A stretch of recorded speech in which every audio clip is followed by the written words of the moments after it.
अब देखिए, आज हम देखेंगे सन्ड्री क्रेडिटर और सन्ड्री डेबिटर जो पार्टी होते हैं ना, उनको हम क्रेडिट पे माल सेल और परचेस करते हैं और फिर उनके पेमेंट आते हैं।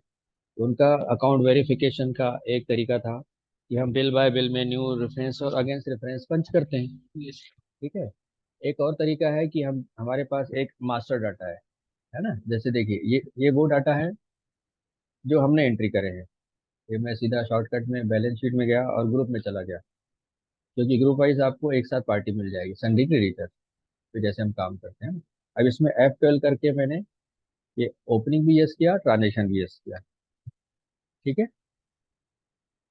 ये हमारे डाटा है जो हमने पंच किए हैं। ये ओपनिंग आया है ऑडिट रिपोर्ट के हिसाब से। फिर ये ड्यूरिंग द ईयर क्रेडिट है, यानी ये परचेज बिल है। और डेबिट है, यानी हमने इनको पेमेंट किया है। क्लियर है ये? तो ये प्लस माइनस करके ये जो आ रहे हैं क्लोजिंग बैलेंस है। ये वाले क्लोजिंग बैलेंस है, ये ओपनिंग बैलेंस है। ठीक है। प्लस माइनस करके जैसे इसमें 36 36 तो जीरो बैलेंस है। इसमें परचेज बिल है, पेमेंट नहीं है तो पूरा पूरा बैलेंस है। ठीक है। इसमें ओपनिंग है, ट्रांजेक्शन नहीं है तो ओपनिंग है। ठीक है। अब इस डाटा को इस पार्टी के अपने पर्सनल मास्टर डाटा है। एक तो इससे वेरीफाई करेंगे। दूसरा तरीका होता है बिल बाय बिल से अपन न्यू रेफरेंस अगेंस्ट रेफरेंस से वेरीफाई करेंगे। दूसरा तरीका प्रैक्टिकल तरीके हैं सब है। तीसरा तरीका होता है कि इन पार्टियों से जैसे हम बैंक स्टेटमेंट हार्ड कॉपी मंगाते हैं या सॉफ्ट कॉपी मंगाते हैं, तो हमारे ट्रांजेक्शन उनसे ट्रांजेक्शन क्रॉस वेरीफाई करते हैं, रिकन्सलेशन करते हैं। वैसे यहाँ पार्टियों से भी हम उनके हार्ड कॉपी या सॉफ्ट कॉपी मंगा सकते हैं, उनसे क्रॉस मैच करते हैं। ठीक है। जो हम जिसको हम परचेज बोल रहे हैं वो पार्टी उसको सेल बोलती है। ठीक है। यहाँ हम ये मास्टर डाटा से इसको वेरीफाई करते हैं। यहाँ भी मैं बैलेंस शीट में गया। ठीक है। ये सन्ड्री क्रेडिटर्स अप्रैल, यस, ये ऐसा करके मैंने, अब हमारे पास सेम हो गए, ये मास्टर डाटा हो गए, ये हमारे डाटा हो गए। ठीक है। अब एक एक पार्टी का वेरीफाई करेंगे, जिसमें इक्वल होगा उसमें इक्वल, उसको इग्नोर करेंगे, और जिसमें डिफरेंस होगा फिर अंदर जाएंगे, घूमेंगे कि क्या क्या डिफरेंसेस है। कहीं बिल मिसिंग है, कहीं पेमेंट मिसिंग है, कहीं डिस्काउंट की एंट्री नहीं है। ठीक है। कहीं किसी और में चला गया हो, बहुत सारे रीजन हो सकते हैं। मिस्टेक पंचिंग में मिस्टेक हो सकती है, उसी को वेरीफाई और क्रॉस वेरीफाई करना है। ठीक है। फिर देखिए, पहला इसमें अजय गारमेंट है ना। तो ये अजय गारमेंट देखिए, ये 13,721 परचेज दिखा रहे हैं अपन। इसमें पेमेंट भी दिखा रहा है, इसमें पेमेंट नहीं है।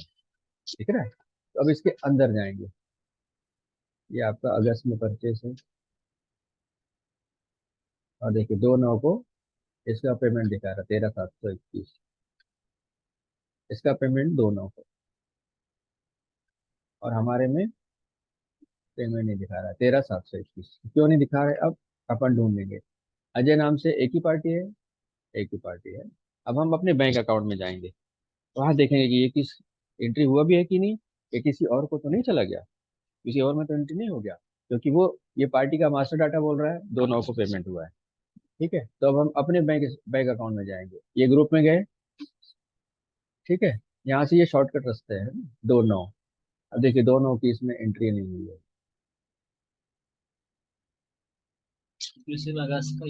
अगस्त तक की एंट्री है। तो लेटेस्ट डाटा में इसकी एंट्री हो जाएगी, तो वहां से ये मेरी वेरीफाई हो जाएगा। है ना, दो हुआ है बिल्कुल। ठीक है। तो अब हमको करना क्या चाहिए? कायदे से 2/9 के डाटा रखने चाहिए। हम्म, ठीक है। तो 2/9 के डाटा रखेंगे तो ये मिल जाएगा। मिला। वापस चलते हैं, मतलब चीजें कैसे सॉर्ट आउट करनी है उसको समझिए। ठीक है। फिर मैं ओपनिंग यस किया वापस। ठीक है। तो इसका हम 2 नवंबर का सितंबर का स्टेटमेंट करके करेंगे, है ना। फिर दूसरा पार्टी देखते हैं, ये अल्फा। इसका भी बैलेंस जीरो है, हमारे में इसका भी पेमेंट, तो इसका भी सेम मामला होगा। देखिए सितंबर में तो इसका बिल है, तो अगली डेट्स में सितंबर में या अक्टूबर में पेमेंट होगा, तो वहाँ हमारे बैंक स्टेटमेंट अपडेटेड नहीं है, तो ये वहाँ मिलेगा आपको। ठीक है। उसके बाद आनंद, इसका इसका ओके देखिए, दोनों तरफ ओके है। ये आल टाइप से अपन कर रहे हैं ना। सीपी फैब्रिक्स, इसका भी ओके है। ये सीपी फैब्रिक्स है। तो सीपी फैब्रिक्स का देखिए ओके है। अब इसका देखते हैं क्या मामला है। देखिए, अब पहला पहला तो ओपनिंग में डिफरेंस है 77 से 1, है ना। परचेस और पेमेंट ये भी गड़बड़ है, देखिए 1285 ये बिल, ये 1285 बिल ठीक है, यहाँ 8678 है, या 9039 है, तो इसको तो देख सकते हैं, ओपनिंग का निपट लेंगे। 7444 7754, देख रहे हैं, यहाँ 7754 है, यहाँ 7444 है। तो अब इसके अंदर जाइए, कहाँ डिफरेंस है, तो नरेशन मिलेगा आपको 4% लेस, मिला डिस्काउंट। हाँ, तो उसके हिसाब से आप इसको अल्टर कर दीजिए, है ना। तो 4% जो है ना इसका 7754 करके, है ना, यहाँ 7444 रहेगा, या 7754 करके यहाँ 7444 रहेगा, बैलेंस अमाउंट जो है वो आपका डिस्काउंट में चला जाएगा। 7754, 7444 याद रखिएगा, है ना? तो बैंक में 7444 ही है, बाकी जो है डिस्काउंट रिसीव या कैश डिस्काउंट 310 रुपये।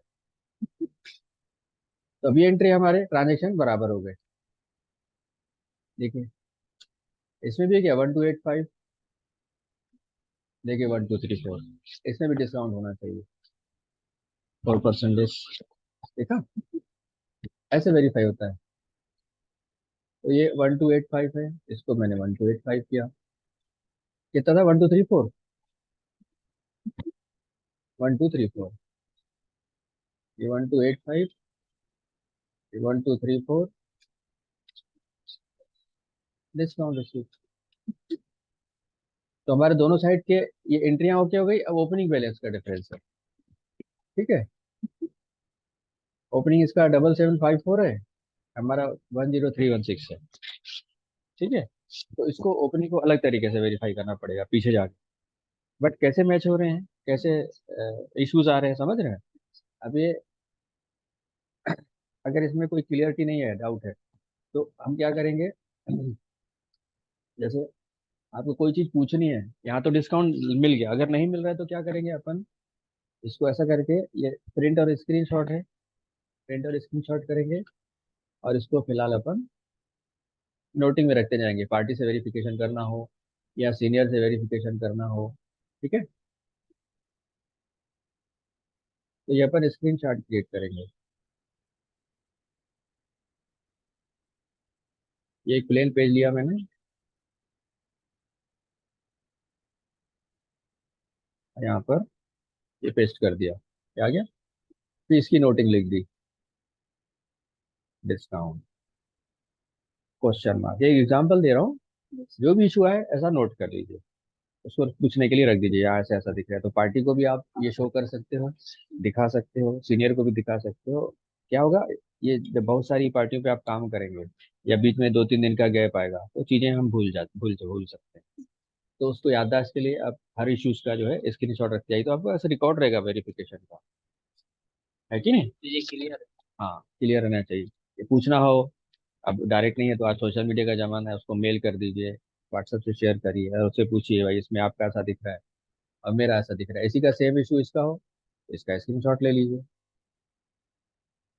ठीक है। यहाँ नीचे मास्टर डाटा का स्क्रीनशॉट ले लीजिए, और उनको बोलिए भाई ये मेरे डाटा में ऐसा दिख रहा है, आपके डाटा में ऐसा है, कहाँ डिफरेंस है बताइए मेरे को, फिर अपडेट करके वो क्लियर हो जाएगा। इसमें क्या होगा, चीज़ें याद रहेगी, परफेक्ट रहेगी, रिकॉर्ड रहेगा, भूलने का डर नहीं रहेगा।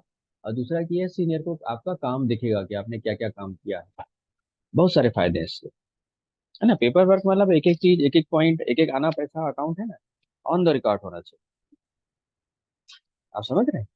इस तरीके से दोनों डाटा को आपस में वेरीफाई करना है, और डिटेल को स्क्रीनशॉट में रख के डाउट क्लियर करना है। क्लियर है आपको, है ना। इस तरीके से इसको करते जाना है।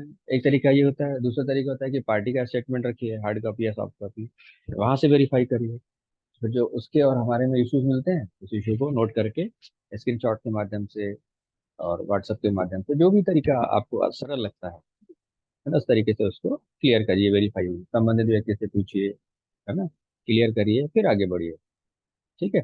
ऐसा दिख रहा है, कुछ भी दिख रहा है, कुछ भी कर लिया, ऐसा नहीं, ठीक है। उसको वेरीफाई करना है, समय लगता है, लगने दीजिए, लेकिन अकाउंट परफेक्ट होना चाहिए, क्वालिटी वर्क होना चाहिए, ठीक है। ठीक, तो अभी इस केस स्टडी को आप मास्टर डाटा के माध्यम से करिए, ठीक है, क्लियर है, गुड। तो प्रैक्टिस मेक्स मैन परफेक्ट, अनुभव किसका नाम है?